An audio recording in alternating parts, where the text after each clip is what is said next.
Comment créer de faux profils sur LinkedIn?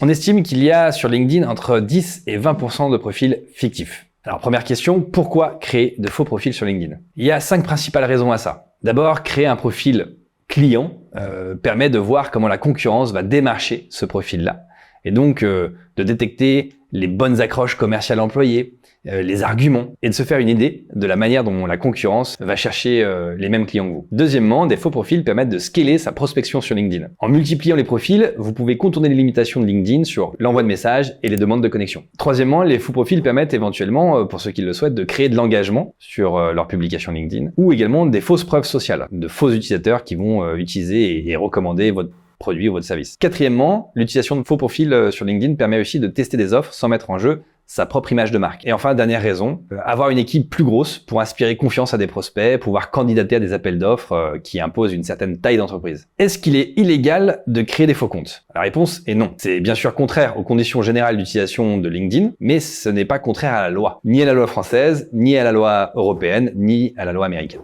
Ce n'est pas un délit. Ce que vous encourez au maximum, c'est que LinkedIn ferme votre faux compte. Comment faire pour créer un faux profil? D'abord, quelques notions techniques. Pour lutter contre la création de faux comptes, LinkedIn trace les utilisateurs. Lorsque vous vous connectez sur la plateforme, vous transmettez à LinkedIn 2 informations qui permettent de vous identifier de manière unique. Votre adresse IP et ce qu'on appelle votre web fingerprint. Une web fingerprint, c'est l'ensemble des informations envoyées par votre navigateur au site web que vous visitez. Ça va contenir votre système d'exploitation, le nom de votre navigateur, son numéro de version, votre langue, les extensions installées sur votre navigateur, la liste des polices installées, la taille de votre écran, le niveau de zoom et une 50aine d'autres détails. Il y a tellement d'informations que chaque personne qui navigue sur Internet possède en fait une web fingerprint qui est quasiment unique au monde, ce qui permet de tracer les utilisateurs. Pour découvrir votre propre web fingerprint, vous pouvez vous rendre sur le site amyunique.org. Donc, si vous créez plusieurs comptes depuis la même adresse IP, avec le même ordinateur, donc avec la même web fingerprint, LinkedIn va immédiatement trouver sa louche et vos comptes seront rapidement bloqués. LinkedIn vous imposera de procéder à une vérification d'identité en fournissant une copie de votre carte d'identité ou de votre passeport. Par conséquent, pour créer des profils fictifs sur LinkedIn, il est absolument nécessaire de changer votre adresse IP et votre web fingerprint à chaque nouvelle création de compte. Pour changer d'IP, c'est facile. Il suffit de partager la connexion de votre téléphone avec votre ordinateur. Et à chaque fois que vous avez besoin de changer d'adresse IP,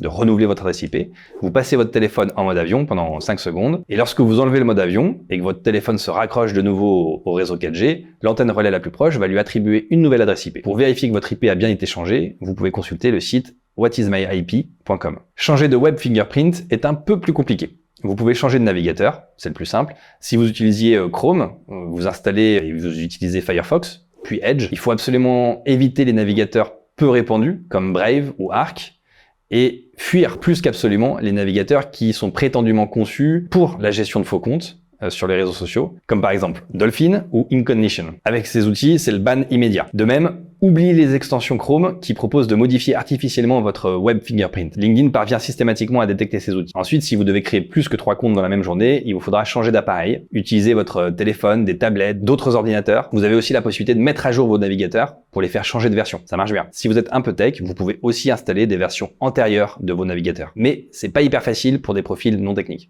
L'idée est que pour chaque nouveau compte créé, vous puissiez utiliser une IP et une web fingerprint nouvelle. Ensuite, évitez les actions suivantes dans les 3 semaines qui suivent la création de votre compte. 1. Il ne faut pas envoyer de demande de connexion à des personnes que vous ne connaissez pas, car beaucoup seront refusées et ça sera considéré comme un signal négatif par LinkedIn. 2. Il faut éviter de souscrire au free trial d'1 mois sur Sales Navigator. C'est aussi considéré comme un red flag par LinkedIn, en tout cas dans les premiers jours qui suivent la création du compte. Et 3.